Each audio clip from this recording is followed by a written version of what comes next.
প্রিয় সাতকানিয়াবাসী, পবিত্র ঈদুল আজহার শুভেচ্ছা। মুসলিম সম্প্রদায়ের দ্বিতীয় বৃহত্তম একটি ধর্মীয় অনুষ্ঠান উৎসব হচ্ছে ঈদুল আজহা।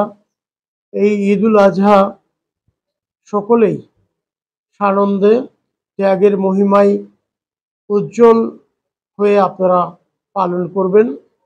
আমরা মনের পশুকে বধ করে যাতে পরহেজগারি অর্জন করতে পারি, মুমিনের আদর্শ অর্জন করতে পারি, সেই ভাব চেতনা থেকেই সকলেই ঈদুল আজহাকে আমরা বরণ করব।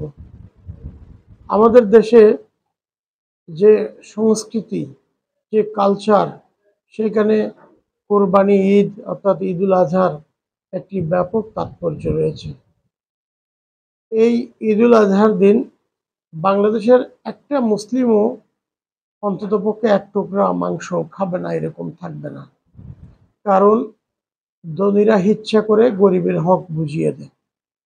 সুতরাং এই ঈদুল আজহার একটি গভীর তাৎপর্য রয়েছে।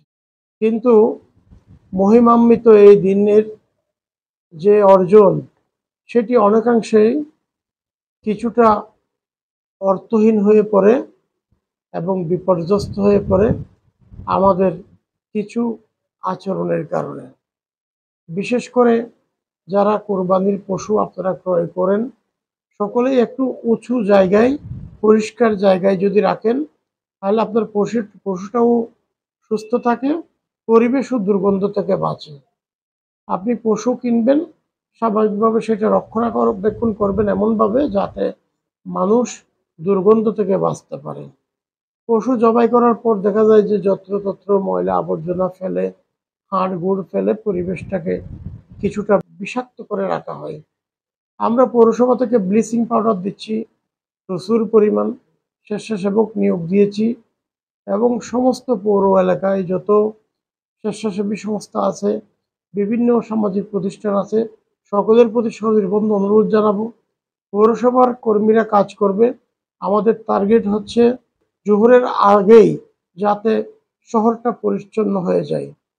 আমাদের লোকবলের কিছু ঘাটতি আছে, তারপর সেই কারণে আমি বলবো যে স্থানীয়ভাবে আপনারা যদি পারেন সকলেই রক্তগুলো এবং যে হাড় গোড়গুলো থাকবে সেগুলো পুঁতে ফেলবেন মাটির নিচে এবং পর্যাপ্ত পানি মেরে ধুয়ে ফেলবেন এলাকাটা, তাহলে গন্ধ ছড়াবে না। এই গন্ধ থেকে কিন্তু অন্যান্য সংক্রামক রোগ হতে পারে। এই বিষয়টা স্বাস্থ্য ঝুঁকিপূর্ণ। আমি আশা করব আপনারা সকলেই স্বাস্থ্যবিধিগুলো মেনে চলবেন। একই সাথে আপনাদের অনেকেই শহরে থাকেন কিন্তু ঈদের সময় আসবেন, আপনাদেরকে আমি স্বাগত জানাচ্ছি। সাতকানিয়াকে পরিচ্ছন্ন রাখার জন্য আপনারা ভূমিকা রাখবেন এবং যানবাহন চলাচলের ক্ষেত্রে সবসময় একটু ধৈর্য ধারণ করবেন। আমরা যদি একটু ধৈর্য ধারণ করি, অনেক কর্মঘণ্টা আমাদের বেঁচে যাবে। সুতরাং শৃঙ্খলা এবং আইন মান্য করা সকলেরই দরকার। আসুন ঈদের জামাতও আমরা পড়ব, একই সাথে স্বাস্থ্যবিধি মেনে চলব এবং সবচেয়ে বড় কথা, আমরা তাওয়াক্কুল যাতে করতে পারি যে এটা হলো একটা ইবাদতের অংশ। কুরবানির মাংস খাওয়া কিন্তু উদ্দেশ্য না, ইবাদতের অংশ।